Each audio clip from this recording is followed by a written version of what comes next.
Let's learn how to free motion quilt with yarn. Hi, I'm Jamieson-Hirst of Chatterbox Quilts, and today I want to show you how to give some extra texture to your quilt projects with yarn. So what I'm actually talking about is couching yarn down, and recently I was working on these wall hangings that I've had in my studio for a little bit of time, and I wanted to finish them up.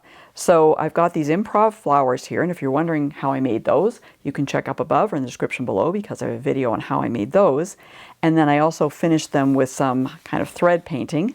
But then I wanted to do something different. I wanted to have more of a break between the background and the border. I've only put one border on here. So I thought I could do some couching, and I can just couch yarn down there. You can kind of think about it as a mini 3D border, okay?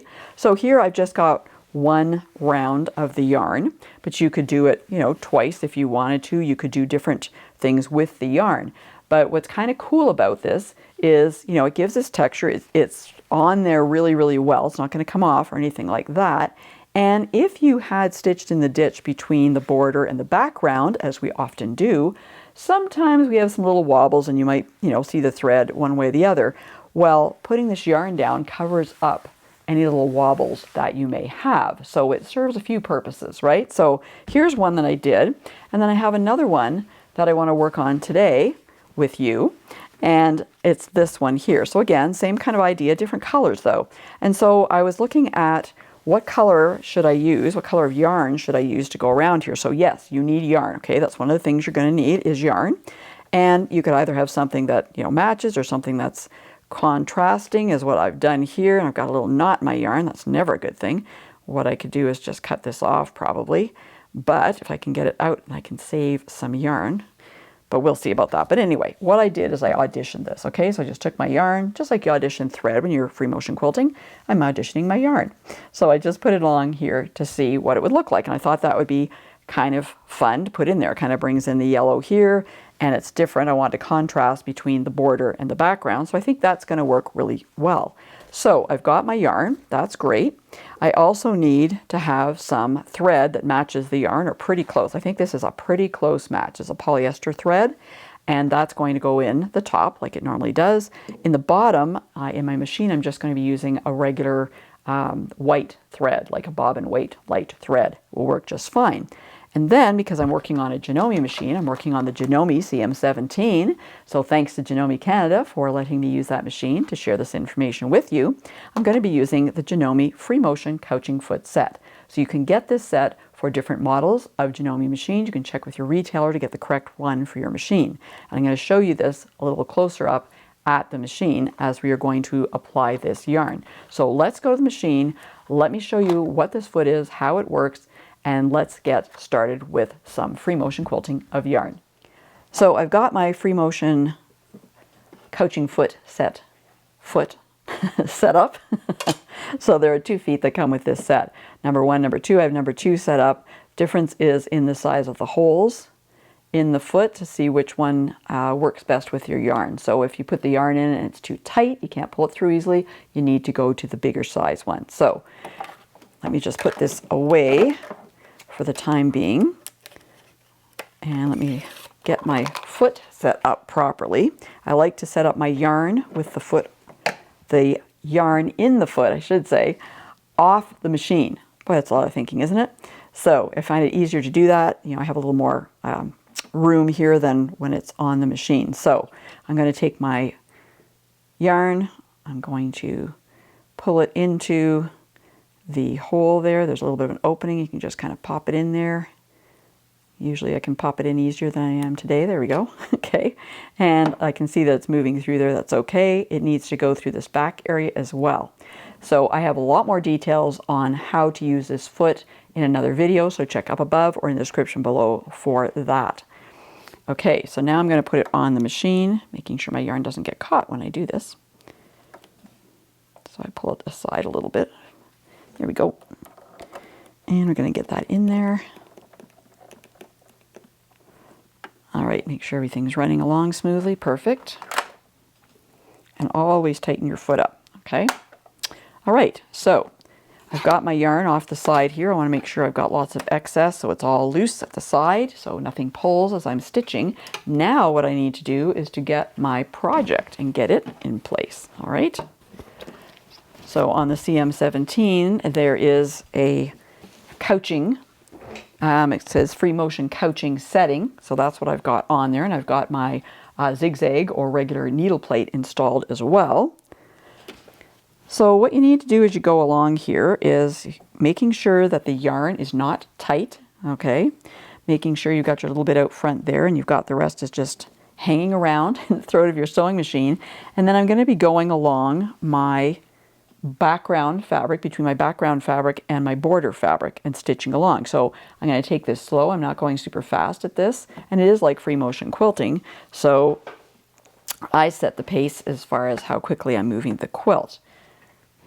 And I'm going to get out my Martelli palm paddles as well, my Martelli quilting palm paddles. If you're interested in those, check up above or in the description below because I'll have a link on where you can get those. I use these for Freeotion quilting, sometimes with my rulers when I'm doing ruler quilting as well.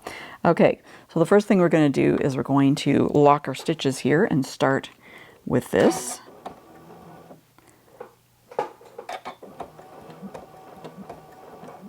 Alrighty.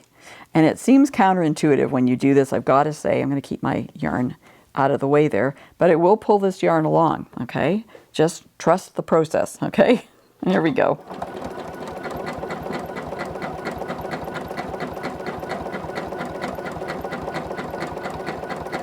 All right, so I'm going to stop for a minute here. I'm just reaching behind. I can feel what's going on back there, so I can feel it's all tacked down. Everything's good.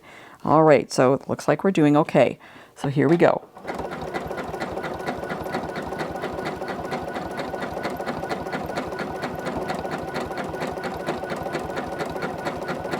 And I'm trying to line up, it's kind of like the center of the foot, kind of centrish of the foot is what I'm lining up along that seam between the border and the background fabric.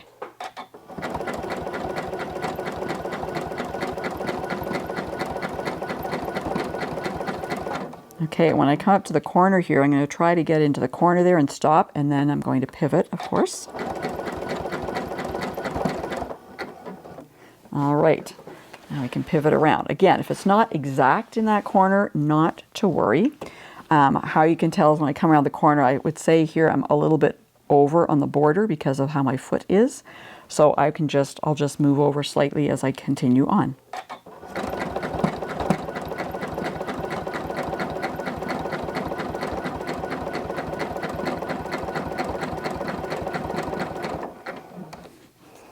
Okay, always making sure that I've got enough yarn. You can never have too much yarn pulled out of your ball of yarn. All right, so I'm just going to keep going along here, and I'll show you what I do as I come up to the beginning, or the end, however you want to say it, of my stitching.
Now I'm getting closer to the edge, or the end I should say, or the beginning, however you want to look at it. So what I'm doing now is I'm cutting off my excess yarn that I had on at the beginning, and I'm going to keep going, and I'm going to just overlap slightly.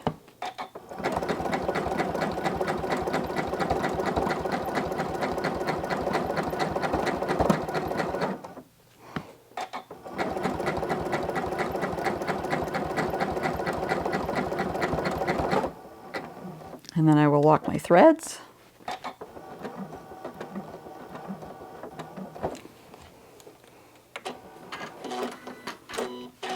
and then I will cut my threads. Now, when I'm cutting my thread, it does not cut the yarn. So I'm going to cut the yarn off. That way I can move it out, and then I can clip off the excess yarn that's going to be there now, as you can see there. So we're just going to cut that off, and I like to cut it, I like to kind of pull it and give it a cut on a little bit of an angle. There we go. All right, so you really can't see that so much. And I don't know if you noticed, but a couple of the places where I went along, I'm not going to be able to see it now, which is a good thing. There were a couple places where I'd gone into the border fabric with my stitch in the ditch, so it wasn't really in the ditch. And now you can't even see where that was because the yarn has covered. So this is what it looks like with one round of yarn. I could go back and do a second one if I wanted to. I'm going to get pretty close to a leaf there, so I'm not sure about that. But you could also go along, because you're free motion quilting, right? So you could just go along and do some different designs. So you could do some scallops, for example. Let me just see if I can get my scissors out of the way here so I can show you. So I could go along with my second round and start, and I could do some little tiny, you know, some little scallops like this, okay? Because you're just free motion quilting, right? So I could do some little ones like this, and it's hard, the yarn's not behaving here, but I think you get the idea. You could do these little kind of scallops as you go along, just little, you know, little boop, boop, boop, boop, boop as you go along. You could also do, if you wanted to, just a zigzag, you know, maybe some sharper, not so small, but even sharper triangles, like a little zigzag that would go up that way. So some sharp triangles like that. You might even want, if you're doing a project like this, it's just kind of a fun project, you might only want to do that like on one side, for example, to give some interest on just one side, especially, you know, in this particular one, I've got this area here. Here, I have enough of an area that I could do those scallops along just the one side, because the other sides, maybe that side, but the other sides here, I've got the applique too close to do that. So something else you could do. It doesn't have to be symmetrical. So I want to give you a look at what this looks like. We'll look at the first one again, so I'm just going to go back to the table to show you that. So here we have it. We've got my nice bright yellow yarn going all around there, and you can see what it looks like on the back. In case you're wondering, it looks like just white stitching, kind of a little zigzag going back and forth there. So there's the one that we just did today, and here's the other one that I had done previously. I think they're both really cute. I'm debating whether I want to go back in and add something along that one side for this particular one. What do you think? Let me know in the comments whether you think I should go back in and do another line of yarn couching, and if so, what should I do? Scallops, sharp points, just another line of straight yarn? I'd love to know what you think. Now, you might be wondering, on this particular project, I didn't talk about how I did this thread painting on the edges of the applique. So if you're wondering how I did that, don't worry, I got you covered. Check out this video that has all the information that you need. And for more helpful quilting information, be sure to go to my website at www.chatterboxquilts.com.